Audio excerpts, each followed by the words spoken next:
On paper, my life looked incredible. On paper, everything looked perfect. I didn't really think that I had a problem. I would isolate, self-medicate, and fabricate to continue my use. I also surrounded myself with other people that partied like I partied, so I justified it. But I was pretending that everything was perfect, yet feeling so empty in like a black hole inside.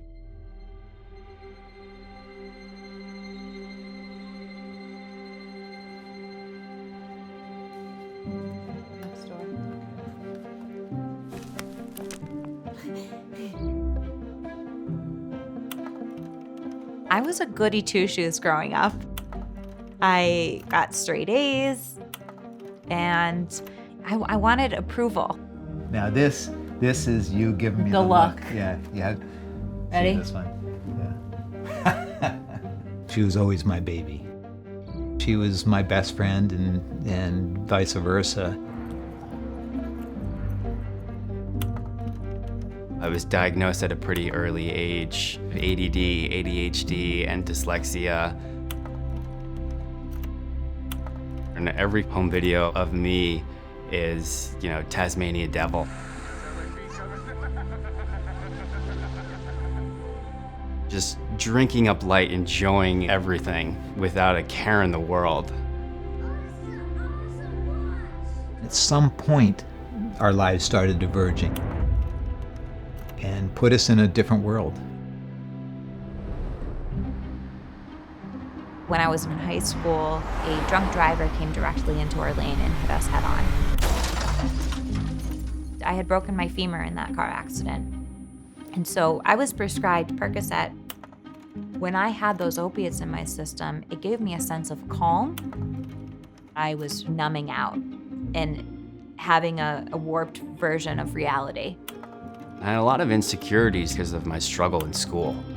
And the easiest way to help combat that was through drugs and alcohol. I wouldn't sleep. My ADD and dyslexia, coupled with the medication and anxiety and depression, was my dark therapeutic cocktail. And there's this comfort of using.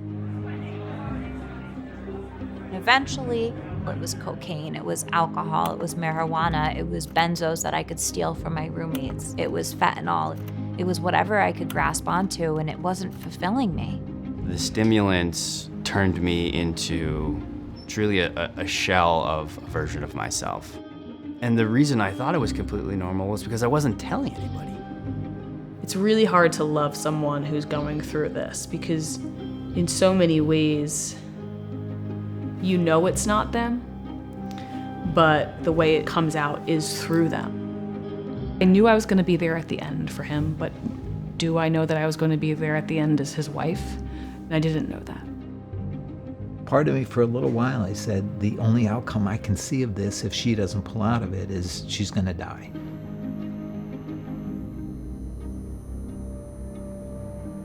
To see your loving, beautiful, smiling, laughing child turned into this monster.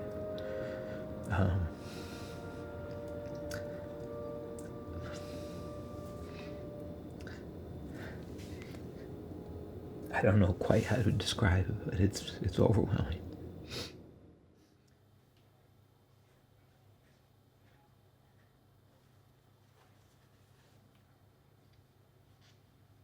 My real bottom was an emotional bottom. That I couldn't keep up this facade anymore.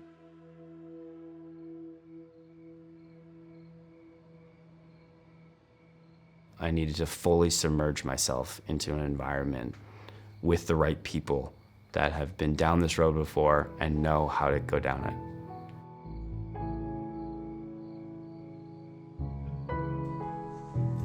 I finally felt like I was surrendering.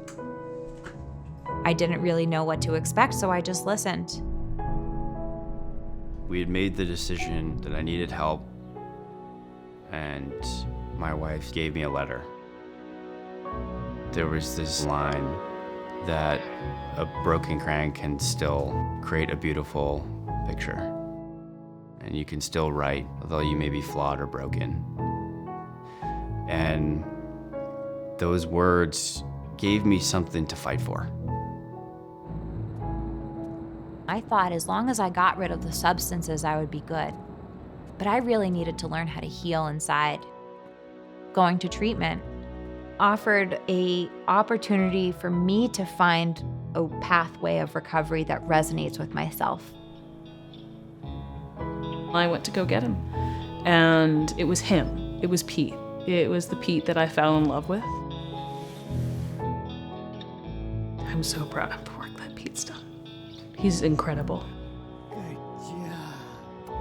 I am clean and sober for multiple years now. I have an incredible marriage. I have an adorable son. All of that came from my recovery. And there's so many people that have the same experience that I do. I've never really had faith in myself that I could stay sober. A lot of people in my life had given up hope on me and didn't think I was going to make it. You don't know what your life's going to be like in a year if you choose recovery, if you take the suggestions. You could be living this big, beautiful life. It's been so life-changing, and it's the best decision I ever made. You only have one life to live. You don't always get multiple chances. Take advantage of that time and don't let go of it. When she went to treatment, I don't know what it was, kind of clicked with her that she wanted to be somebody that helped people in that environment. My role today is supporting clients that are going through crisis. I don't want to have to use drugs and alcohol to cover up myself and to feel comfortable in a room. I want to be comfortable in a room being myself and being authentically me. Yeah. That was my entire life. I show them that I can believe in them until they're ready to believe in themselves. I'm proud of you. It's really cool. You're doing great. What else could you ask for except that your child is in a good place in the world and happy for all the right reasons? It took me 10 years of confusion and uncertainty and brought me to 5 years of recovery and peace. There's a phrase that I use constantly. Today is the tomorrow that you were so worried about yesterday. If you look too far back into the past, you start to get depressed. If you look too far forward, you become overrun with anxiety. And if you are able to live in the moment and stay present, you can accomplish whatever you like. All you have to do is have the courage to tell people that you're struggling a little bit.